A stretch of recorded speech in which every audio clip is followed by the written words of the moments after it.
গিজগিজ ভিড় দিল্লিতে বিজেপির সদর দফতরে আজ খুশির আমেজ। এই সুখের জোয়ার বইবে নাই বা কেন? আড়াই দশক পর দিল্লির মসনদে ফিরছে পদ্ম শিবির। তাই এই মুহূর্ত যাপন সদর দফতরে হাজির হয়েছেন খোদ প্রধানমন্ত্রী নরেন্দ্র মোদীও। ভিড় জমিয়েছে বহু কর্মকর্তাও, তাবর তাবর নেতারাও।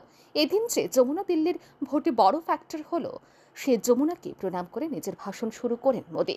দিল্লিবাসী আপদ বিদায় করেছে বলেও আপকে কটাক্ষ করেন তিনিও। তার আরও দাবি, আড়াই দশক পর দিল্লিতে এ জয় কোনো সাধারণ জয় নয়, বরং এটি একটি ঐতিহাসিক জয়। তবে শুধুই জনগণের রায় নয়, মোদির মুখে উঠে আসে দিল্লি বিজেপির নেতাকর্মীদের অক্লান্ত পরিশ্রমের কথাও। তিনি বলেন, এই জয়ের পেছনে হাত রয়েছে দিল্লির বিজেপি নেতাকর্মীদেরও। তাদের অক্লান্ত পরিশ্রমেই এসেছে এই সুখের দিন। এরপরই আপের দিকে তীর বিধে মোদি বললেন, ওরা দিল্লির মালিক হওয়ার তকমা নিজেদের দিয়ে সাধারণ মানুষের অহংকার দেখাতো, কিন্তু জনতা আজ বুঝিয়ে দিয়েছে দিল্লির আসল মালিকটাকে। এখানে জনতাই সর্বেসর্বা। 2014 থেকে 2024 প্রতিটি লোকসভা নির্বাচনে দিল্লির মানুষ কখনোই বিজেপির সঙ্গে বিশ্বাসঘাতকতা করেনি, বরং সর্বদাই তারা বিজেপিকে ভরসা দিয়েছে। এবারটাও সেটাই হলো দাবি মোদির। পাশাপাশি এদিন তার মুখে শোনা যায় মহারাষ্ট্র হরিয়ানা নির্বাচনে জয়ের কথাও। পাশাপাশি নারী শক্তির প্রতিও বিশেষ বন্দনা দেখান তিনি। চলতি নির্বাচনে লক্ষ্মী ভান্ডারের কায়দায় দিল্লিতেও মহিলাদের জন্য ভাতা প্রকল্প চালু করেছে বিজেপি। আর এদিন জয়ের পর পদ্ম সুপ্রিমোর মুখে শোনা গেল সেই নারী বন্দনাই। एक बड़ी रुकावट आप सब दिल्ली वासियों ने दूर कर दी है।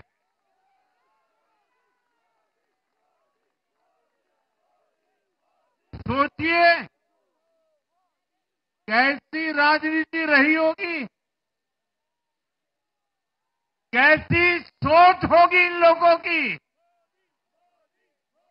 इन लोगों ने मेट्रो का काम आगे बढ़ाने से रोका।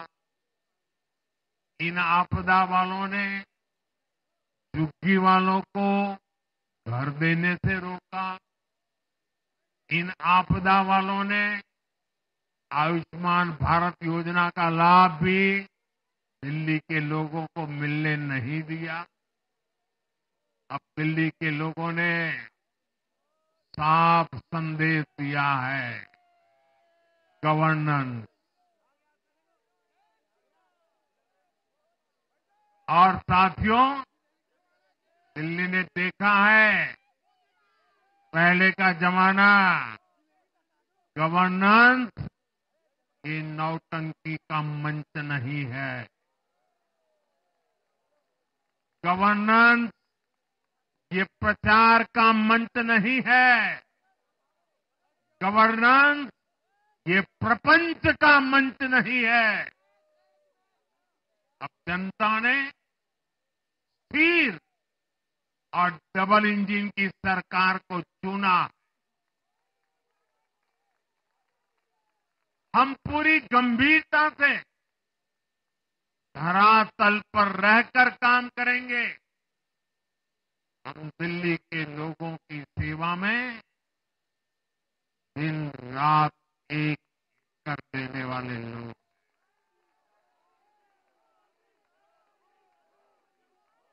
साथियों, पूरा देश जानता है कि जहां एनडीए है वहां सुशासन है, विकास है, विश्वास है।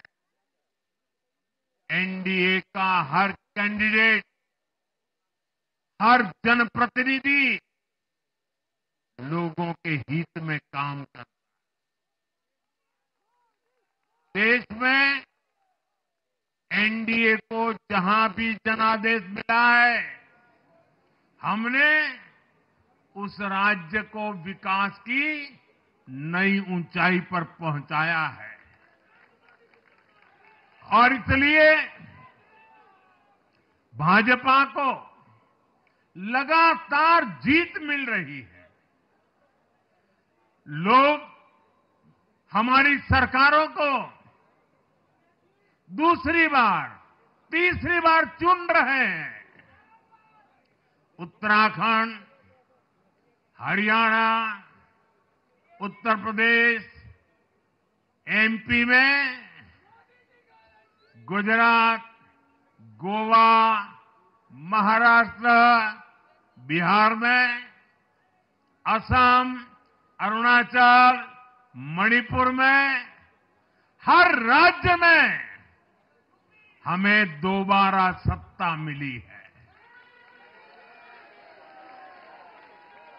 साथियों, यहां दिल्ली के बगल में यूपी है। एक जमाने में उत्तर प्रदेश की कानून व्यवस्था कितनी बड़ी चुनौती थी और सबसे बड़ा चैलेंज नारी शक्ति के लिए होता था। यूपी में दिमागी बुखार का कहर बरसता था, लेकिन हमने इसका अंत करने के लिए संकल्पबद्ध होकर काम किया। आप याद करिए, महाराष्ट्र में हर साल सूखे के कारण हमारे अन्नदाताओं पर कितना बड़ा संकट आता था। উল্লেখ্য, এদের সদর দফতর থেকে আপের বিরুদ্ধে দুর্নীতির অভিযোগ তোলেন প্রধানমন্ত্রী নরেন্দ্র মোদী। কেজরিওয়ালের দলকে বিশ্বাসঘাতক বলে বিঁধলেন তিনি। তার কথায়, যে দলটা দুর্নীতির বিরুদ্ধে আন্দোলনের মাধ্যমে তৈরি হলো, সেই দলটি নিজে দুর্নীতিতে জড়িয়ে গেল। তাদের একের পর এক মন্ত্রীর থেকে মুখ্যমন্ত্রী জেল গেলেন। এটা আসলে দিল্লির মানুষের সঙ্গে বিশ্বাসঘাতকতা।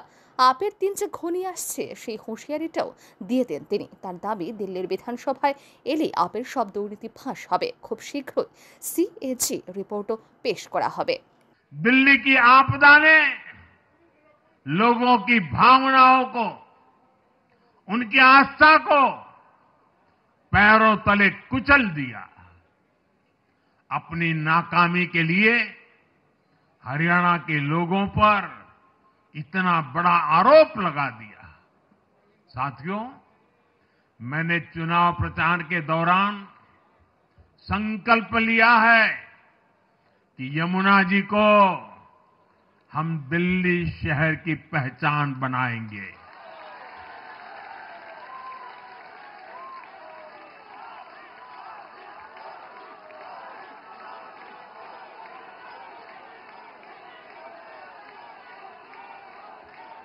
मैं जानता हूं ये काम कठिन है। मैं ये भी जानता हूं ये काम बहुत लंबे समय का है। गंगा जी का देखिए, राजीव गांधी के जमाने से वो काम चल रहा है। समय कितना ही क्यों न जाए, शक्ति कितनी ही क्यों न लगे, लेकिन अगर संकल्प मजबूत है तो यमुना जी के आशीर्वाद रहने वाले हैं।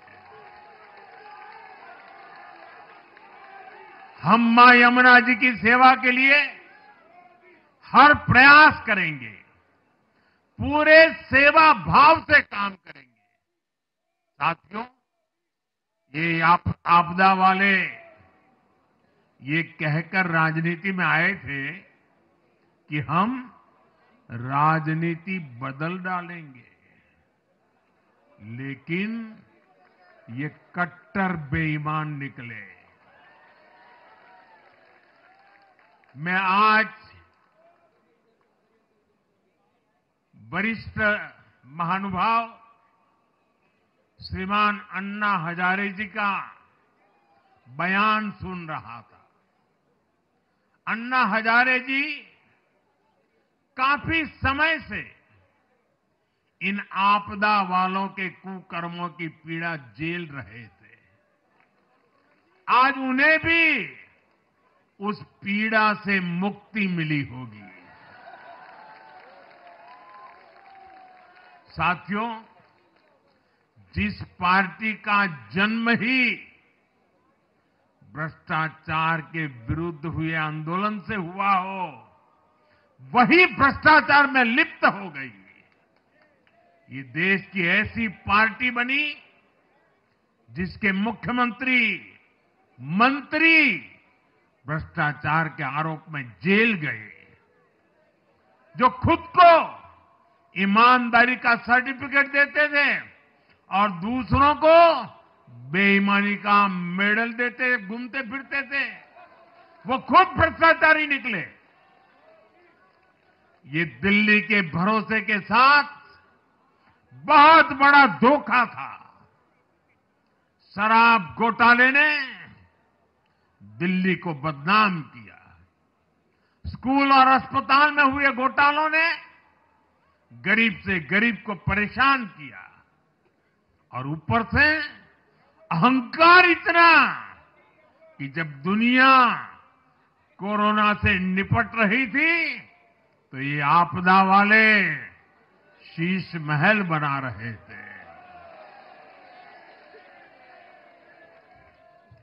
इन आपदा वालों ने अपने हर घोटाले को छिपाने के लिए रोज नई नई साजिशें रची। लेकिन अब दिल्ली का जनादेश आ चुका है। मैं गारंटी दे रहा हूं, पहले विधानसभा सत्र में ही सीएजी की रिपोर्ट सदन में रखी जाएगी। Bureau report RE news.